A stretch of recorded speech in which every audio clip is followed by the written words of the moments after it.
또한 기상청은 다음 지역에 해일 경보를 발령했습니다.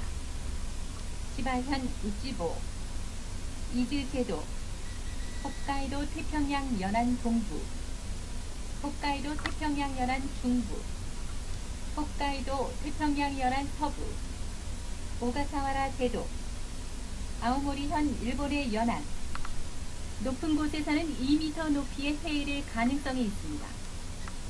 해안 부근에 있는 분들은 높은 지대로 피난해 주십시오.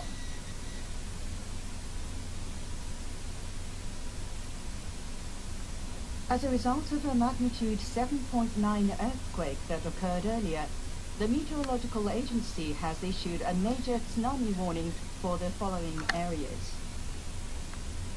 The Pacific coast of Aomori Prefecture, 3 meters. The Pacific coast of Aomori Prefecture, 3 meters. The coast of Iwate Prefecture, 6 meters.